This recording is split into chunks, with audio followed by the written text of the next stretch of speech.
رمضان المبارک کے بعد آج ہم پہلا جمعہ ادا کرنے کے لیے مسجد میں حاضر ہوئے ہیں۔ آج کی اس نشست میں چند گزارشات عرض کرنی ہے کہ اگر میں اور آپ ان تمام کی تمام گزارشات پر عمل پیرا ہو جائیں تو رمضان المبارک میں حاصل ہونے والی خیریں اور برکتیں پورے سال تک قائم اور دائم رہیں گی۔ اور رمضان المبارک کا مقصد بھی یہی ہوتا ہے کہ ہماری زندگی بدل جائے۔ جس طرح سے ہم نے رمضان المبارک میں زندگی گزاری ہے اسی کے قریب سال کے 11 مہینوں کی زندگی ہماری اس طرح سے ہو جائے۔ پھر آپ نے یہ بھی دیکھا کہ رمضان المبارک میں ہم نے اپنی زندگی کو بدلا، طرز عبادت کو بدلا، اعمال میں اضافہ کیا تو اللہ پاک کی طرف سے انعامات اور رزق اور نوازشوں کا بھی اضافہ ہوا۔ تو اگر ہم اس محنت کو کسی نہ کسی درجے میں پورا سال جاری رکھیں تو اللہ جل جلالہ کی جانب سے نعمتوں کا فیضان ہوتا رہے گا۔ آج کی نشست میں سب سے پہلے مجھے 4 باتیں عرض کرنی ہیں۔ ان 4 باتوں میں سے سب سے پہلی بات یہ ہے کہ رمضان المبارک میں جو اعمال ہم سے ہوئے ہیں، روزے الحمدللہ ہر شخص نے رکھے ہی ہیں، راتوں کا قیام بھی کیا، تلاوت کا اہتمام بھی ہوا، اور زبان کو بھی بہت سارے جرائم اور گناہوں سے روکا۔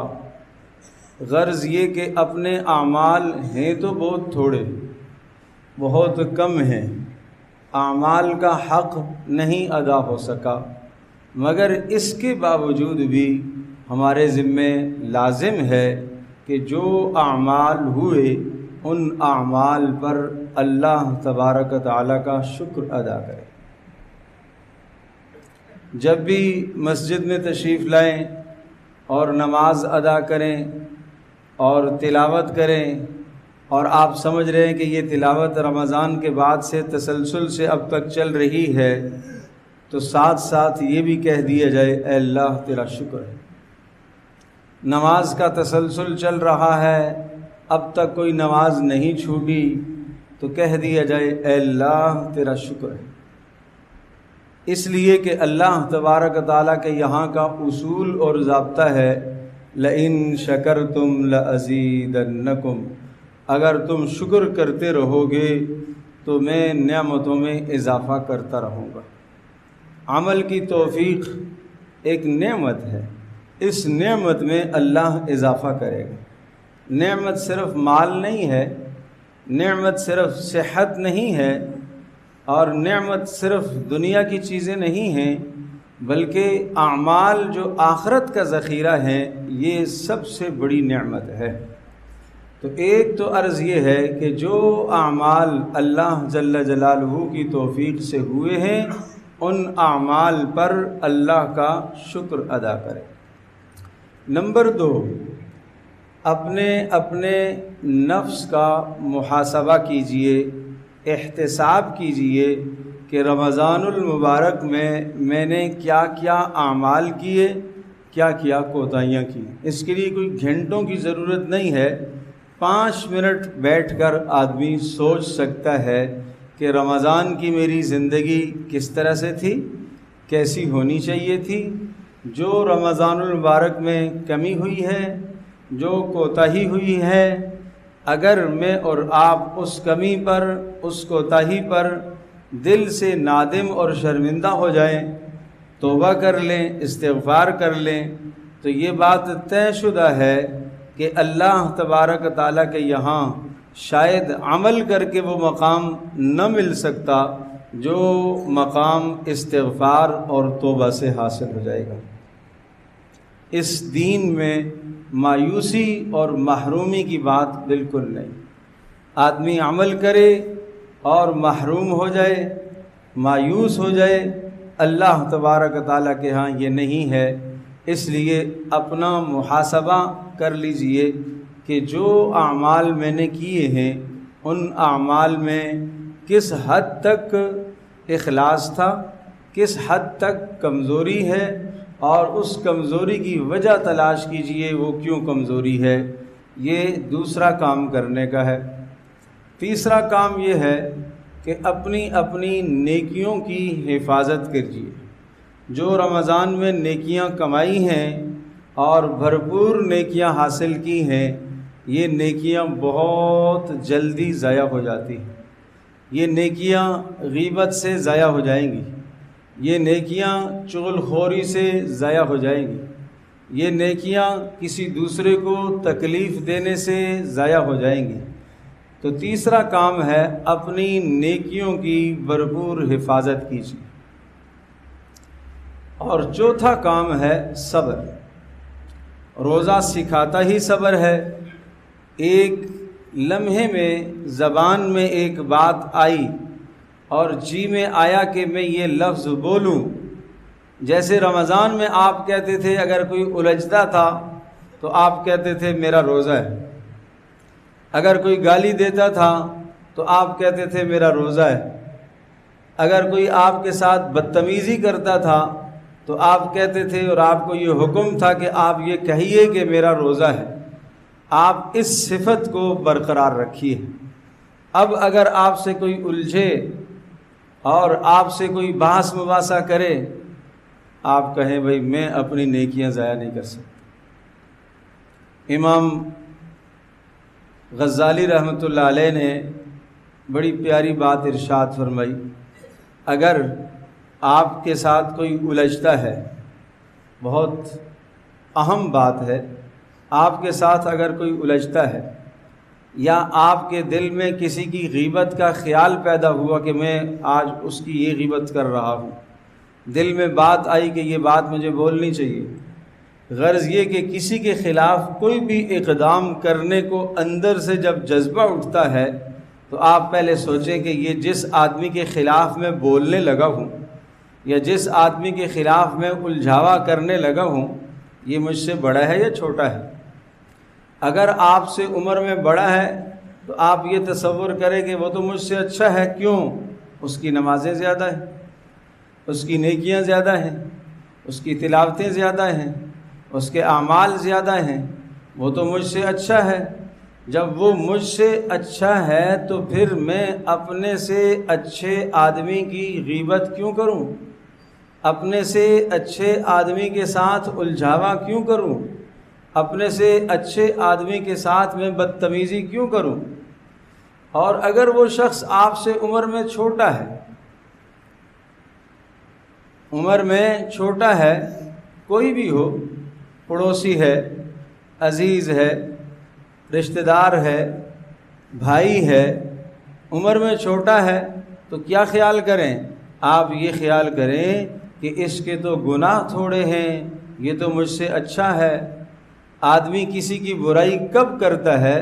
غیبت جب کرتا ہے کہ جب انسان اس کو اپنے سے حقیر سمجھتا ہے، اپنے سے کمتر سمجھتا ہے۔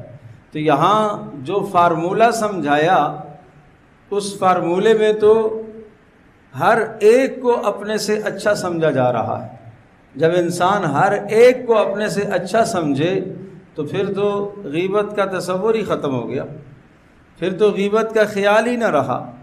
تو اس لیے ارشاد فرمایا کہ یہ کام انسان کرتا ہے تو آدمی بہت سارے گناہوں سے، بہت ساری برائیوں سے اور حقوق العباد میں بہت ساری تلفی سے، حق تلافی سے انسان اپنے آپ کو بچا سکتا ہے۔ اس کے علاوہ جس طرح سے رمضان المبارک میں ہر شخص نماز کی پابندی کرتا رہا، فرض نماز مشکل ہے کسی کی چھوٹی ہو، میں تو یہی گمان کروں گا 5 وقت کے نمازی مسجدوں میں نظر آتے رہے، مسجدوں کی تعداد میں اضافہ رہا، نمازیوں کی تعداد میں اضافہ رہا، کثرت سے لوگوں کا مسجد کی طرف رجوع رہا۔ اس رجوع کو برقرار رکھیے۔ آپ سفر میں ہیں، آپ گاڑی میں ہیں، آپ کہیں بھی جا رہے، نماز کا وقت آ گیا، دائیں بائیں مسجد تلاش کیجئے، نماز کو اپنے وقت پر پڑھیے، نماز کو مؤخر نہ کیجیے، نماز کو مت ٹلائیے۔ نماز کسی بھی صورت میں مؤخر کرنے والی چیز نہیں ہے کہ چلو بعد میں اکٹھی پڑھ لوں گا، کیونکہ اللہ جل جلالہ نے نماز کو روزانہ 5 مرتبہ فرض فرمایا، مگر اس میں سہولیات بھی عطا فرمائی ہیں۔ اگر آپ سفر میں ہیں تو 2 پڑھ لیجئے، آپ سفر میں ہیں، سفر چل رہا ہے، سنتیں چھوڑ دیجئے۔ اسی طرح سے آپ اپنے گھر میں ہیں اور آپ بیمار ہو گئے، نہیں پڑھ سکتے، بیٹھ کر پڑھ لیجئے۔ چلو یہ بھی نہیں ممکن ہے، لیٹ کر پڑھ لیجئے۔ اچھا یہ بھی ممکن نہیں ہے، اشارے سے پڑھ لیجئے۔ آخری درجے تک کی رخصت عطا فرمائی ہے، اشارے سے پڑھنے کا ثواب بھی وہی اور کھڑے ہو کر پڑھنے کا ثواب بھی وہی ہے۔ تو پھر مجھے بتائیے، کیا نماز ایسی ہے کہ جسے چھوڑ دیا جائے؟ پھر نماز ایسی ہے کہ جسے کاروبار کے لیے پیچھے کر دیا جائے؟ پھر کیا نماز ایسی ہے کہ دکان کے لیے جسے پیچھے کر دیا جائے؟ اللہ اکبر! لوگوں کی زندگیاں کس طرح سے بدلتی ہیں۔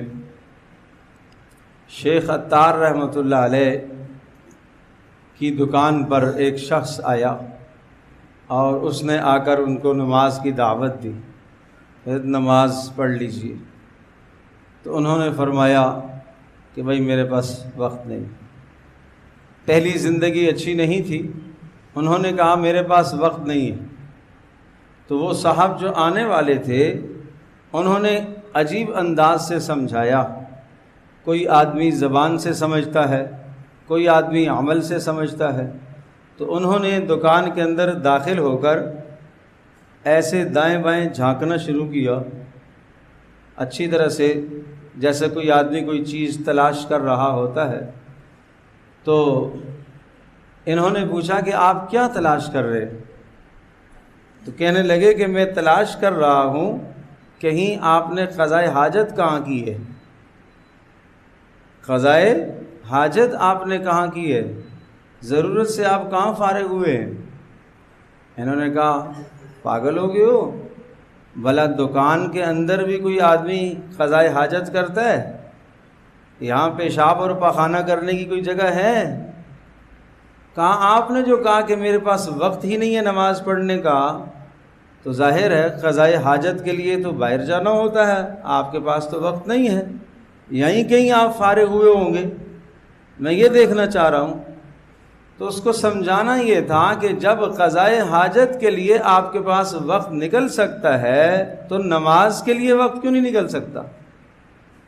کھانے کے لیے آپ کے پاس وقت میسر ہے، نماز کے لیے وقت میسر کیوں نہیں ہے؟ تو اس لیے عرض کر رہا ہوں کہ جو تسلسل نمازوں کا اس مبارک مہینے میں برقرار رہا وہ چھوٹنا نہیں چاہیے، اس لیے کہ رمضان کا ہدف اور مقصد ہی یہی ہے کہ اعمال پر بندہ کھڑا ہو جائے، اعمال پر استقامت نصیب ہو جائے۔ اچھا ہوتا ہے کبھی کوئی بہت کسی شدید مجبوری میں آ گئے اور نماز نہیں ادا کر پائے، چھوٹ گئی ہے، قضا ہو گئی ہے، رہ گئی ہے، مؤخر ہو گئی ہے، توبہ مت چھوڑیے گا۔ صرف اتنا ہی نہیں ہے، فجر کی نماز اگر آج چھوٹی ہے تو فجر کی نماز کے پڑھنے کا وقت کون سا ہے؟ پیارے رسول صلی اللہ تعالی علیہ وسلم نے ارشاد فرمایا من نام عن صلاة او نسیها فلیصلیها اذا ذکرها، اگر کوئی آدمی سو گیا جیسے ہی جاگے فوری نماز ادا کرے، بھول گیا جیسے ہی یاد آ جائے فوری نماز ادا کرے۔ اب فجر میں نماز چھوٹی ہے، اب یہ اٹھتا ہے 8 بجے، 9 بجے، 10 بجے، اور اس کے تصور میں یہ ہے کہ میں ظہر کے ساتھ قضا کروں گا، یہ گناہ کر رہا ہے، یہ غلطی کر رہا ہے۔ اس کو اسی وقت قضا کرنی چاہیے، اور صرف قضا نہیں کرنی چاہیے بلکہ اس پر توبہ اور استغفار بھی کرنی چاہیے۔ اب میں اس پر پیارے رسول اکرم صلی اللہ تعالیٰ علیہ وسلم کا عمل عرض کرتا ہوں۔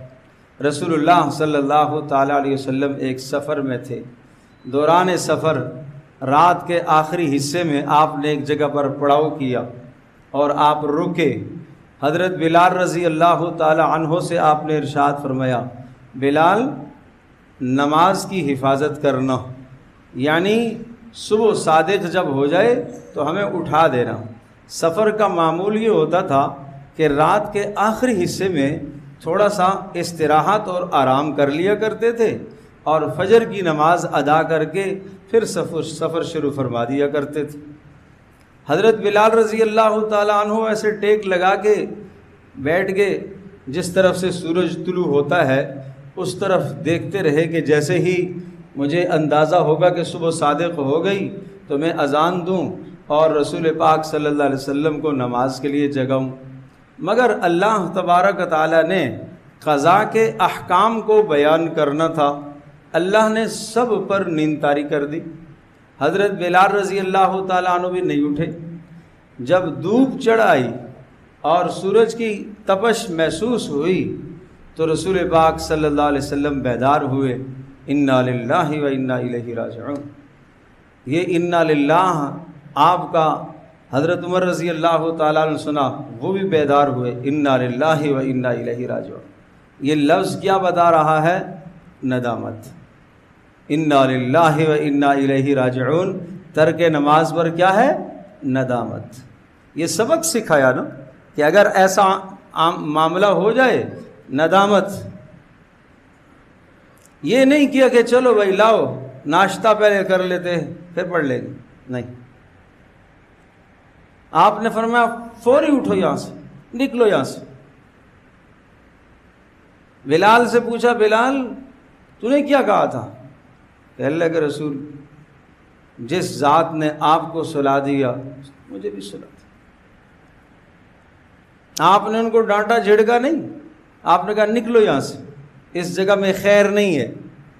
تھوڑا سا آگے جا کر پھر سب کو روکا، وضو کیا، فجر کی اذان دلوائی اور اس وقت پھر نماز ادا کرائی۔ آپ نے پھر باجماعت نماز ادا کرائی اور آپ نے فرمایا صلو کما رأیتمونی اصلی، جیسے میں نے نماز پڑھی ایسے تم بھی نماز پڑھو، یعنی جیسے میں نے ابھی قضا کی ہے ایسے ہی تم بھی قضا کرو۔ تو ہم کیوں اس کو ظہر تک لے جاتے ہیں؟ ظہر میں بھی وقت نہیں ملا، نہیں قضا ہو سکی، عصر میں بھی نہیں ہو سکی، مغرب و عشاء میں بھی نہیں ہو سکی، رات آ گئی اب بھی نہیں پڑھی، جی کل پڑھوں گا۔ کیوں اپنے کندھوں پر گناہوں کا بوجھ لادا ہوا ہے؟ کیوں گناہوں کا بدترین بوجھ لادا ہوا ہے؟ تو حکم یہ ہے کہ جیسے ہی قضا ہو جائے اور آپ کو یاد ہو جائے اور آپ اگر سوئے ہوئے تھے بیدار ہوئے، نماز رہ گئی، فوری اس کی قضا کا اہتمام کریں، آپ ظہر تک انتظار مت کیجیے۔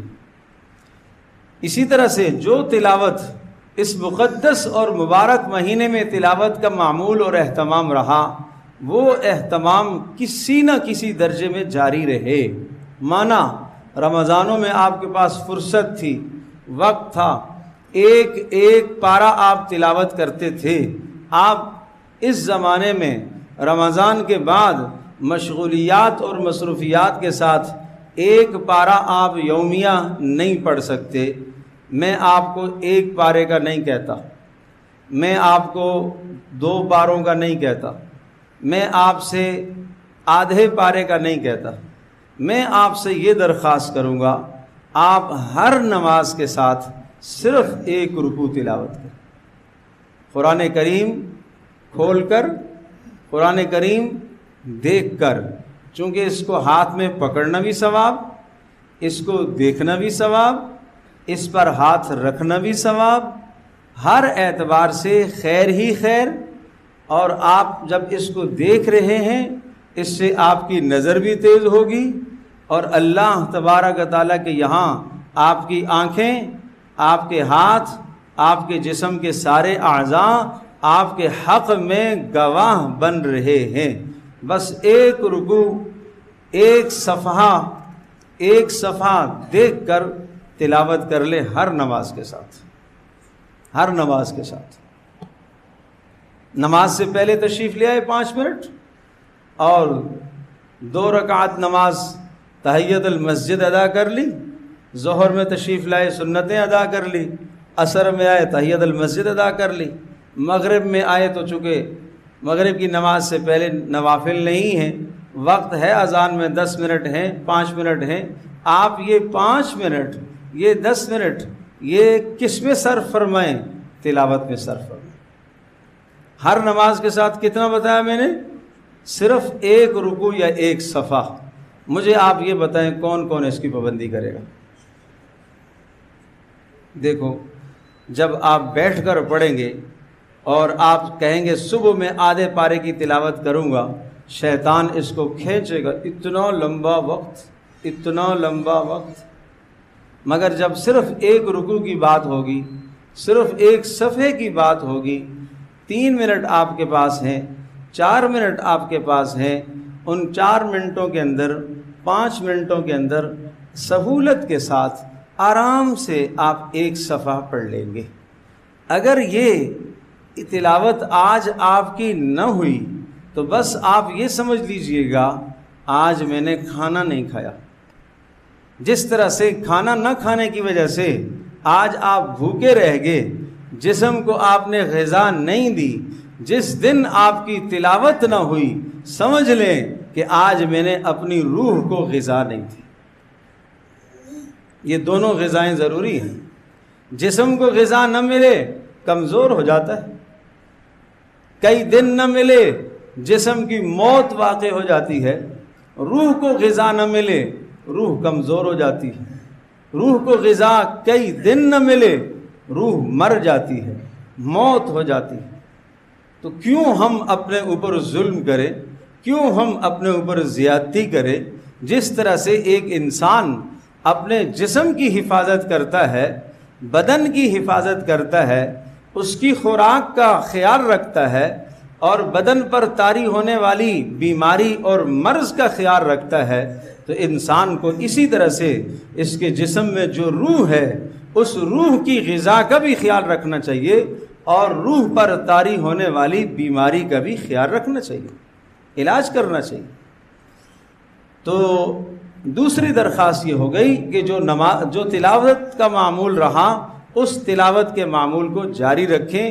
بے شک میں نے عرض کیا رمضان میں 1 پارہ تھا، اب 1 پارہ نہیں ہے، 5 رکوع روز پڑھتا ہوں، مگر پڑھوں سے، اس لیے کہ رسول اکرم صلی اللہ علیہ وسلم کے ارشاد گرامی ہے، احب الاعمال الی اللہ ادومها وان قل۔ اللہ کے نزدیک پسندیدہ عمل، خوبصورت عمل، بہترین عمل وہ ہے جس عمل پر دوام ہو، ہمیشگی ہو، چاہے وہ عمل تھوڑا ہی کیوں نہ ہو۔ ایک آدمی 1 رات کو بیٹھا پورا قرآن پڑھ دیا، 15 پارے پڑھ دیے، اس کے بعد 10 دن پلٹ کے بھی نہیں دیکھا، نہیں، یہ نہیں۔ ایک آدمی روزانہ 5 رکوع تلاوت کرتا ہے، 4 رکوع تلاوت کرتا ہے، مگر پابندی کے ساتھ کرتا ہے، دن کو نمازوں میں موقع نہیں مل پایا، رات کو سونے سے پہلے باوضو ہو کر اپنی چارپائی پر بیٹھ کر قرآن کریم ہاتھ میں لے کر 4 رکوع 3 رکوع تلاوت، 4 صفحے 5 صفحے تلاوت کر لیتا ہے، تو وہ دن کی کوتاہی پوری ہو گئی۔ بس یہ ہے مقصود کہ اعمال میں دوام ہو۔ تیسری چیز جو بڑی اہم چیز ہے کہ رمضان میں آپ نے افطار اور سحر میں بھرپور دعاؤں کا اہتمام کیا ہے، وہ دعاؤں کا اہتمام کسی نہ کسی درجے میں چلتا رہے۔ انسان کا اپنے رب سے جو سب سے قوی تر تعلق بنتا ہے، سب سے مضبوط تعلق بنتا ہے، وہ 2 چیزوں سے۔ اللہ سے مضبوط ترین تعلق جو بنتا ہے وہ 2 اعمال سے بنتا ہے۔ وہ اعمال کیا ہیں؟ نمبر 1 دعا، نمبر 2 نوافل۔ دعا اور نوافل۔ دنیا میں آپ دیکھتے ہیں ایک شخص کی 8 گھنٹے کی ڈیوٹی ہے، 8 گھنٹے کی ڈیوٹی پوری کر کے چلا جاتا ہے، وقت کا پابند ہے، وقت پر چلا جاتا ہے، اور ایک وہ آدمی ہے جو اضافی وقت دیتا ہے، 8 گھنٹے کے بجائے 10 گھنٹے روز دیتا ہے، 9 گھنٹے کام کو دیتا ہے، آتا بھی جلدی ہے جاتا بھی دیر سے ہے۔ دونوں آدمیوں کی حیثیت مالک کے نزدیک علیحدہ علیحدہ ہوگی۔ جو اضافی وقت دیتا ہے اس کی اہمیت زیادہ ہے، اس لیے کہ وہ اضافی وقت دیتا ہے۔ اسی طرح سے بندہ اللہ تبارک و تعالیٰ کو اضافی وقت جو دیتا ہے، نوافل کا وقت، دعاؤں کا وقت، تو حدیث پاک میں ہے کہ بندے کا اللہ سے اتنا تعلق قائم ہو جاتا ہے کہ اللہ فرماتا ہے کہ اب یہ بندہ مجھ سے اتنا جڑ گیا، میرا اور اس بندے کے درمیان میں اتنا تعلق قوی ہو گیا کہ میں اس بندے کے ہاتھ بن جاتا ہوں جس سے یہ پکڑتا ہے، میں اس بندے کی زبان بن جاتا ہوں جس سے یہ بولتا ہے، میں اس بندے کا کان بن جاتا ہوں جس سے یہ سنتا ہے، اور میں اس بندے کا پیر بن جاتا ہوں جس سے یہ چلتا ہے۔ اللہ تبارک و تعالی ہاتھ، پیر، زبان، کان، ان تمام چیزوں کے بننے سے مبرہ، منزہ، پاکیزہ ہے، مگر مثال سمجھائی ہے کہ اب جب اس نے مجھے اتنا وقت دیا تو اب اس کی آنکھوں کی حفاظت میں خود کروں گا، یہ وہ دیکھے گا جو میں چاہوں گا، اب یہ وہ سنے گا جو میں چاہوں گا، اب یہ وہ بولے گا جو میں چاہوں گا، اب یہ وہ پکڑے گا جو میں چاہوں گا، اور اب یہ وہاں جائے گا جہاں میں چاہوں گا۔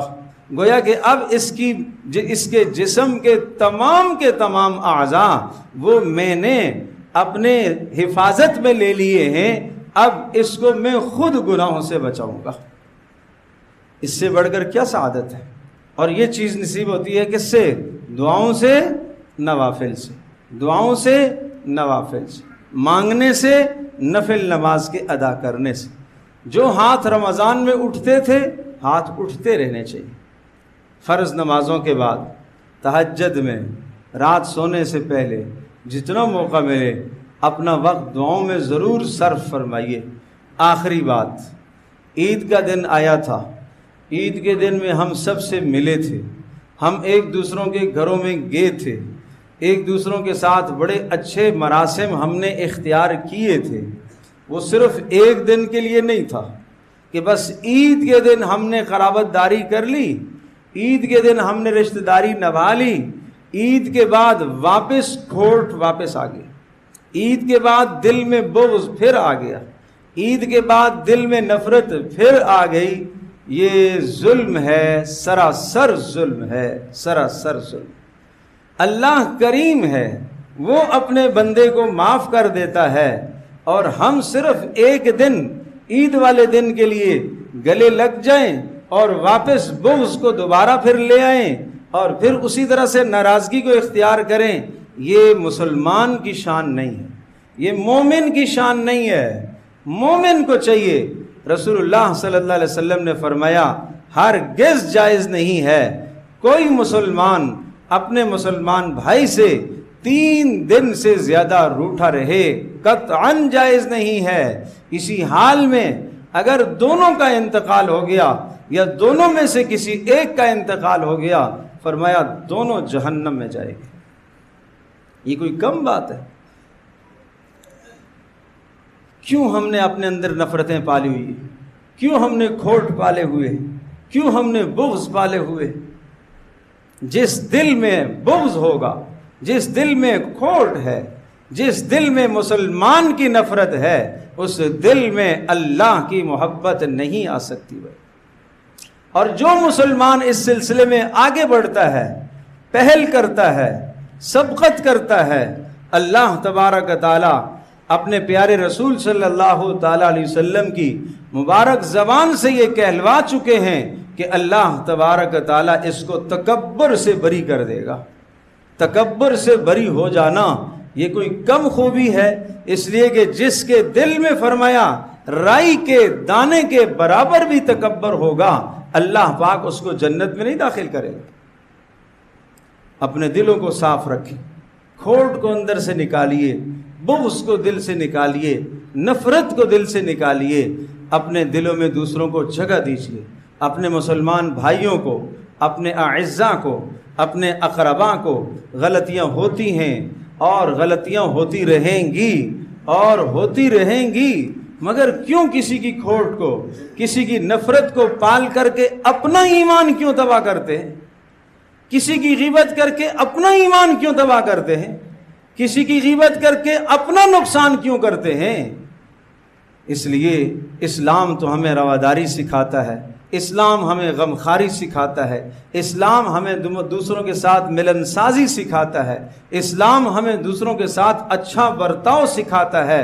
فرمایا اس وقت تک کوئی شخص صاحب ایمان نہیں ہو سکتا جب تک وہ جو اپنی ذات کے لیے پسند کرے وہی شے دوسرے کے لیے پسند نہ کرے۔ معیار اپنا کچھ اور، دوسرے کا معیار کچھ اور، اس پر اسلام مکمل نہیں ہوتا۔ اللہ مجھے بھی آپ کو ہم سب کو عمل کی توفیق عطا فرمائے۔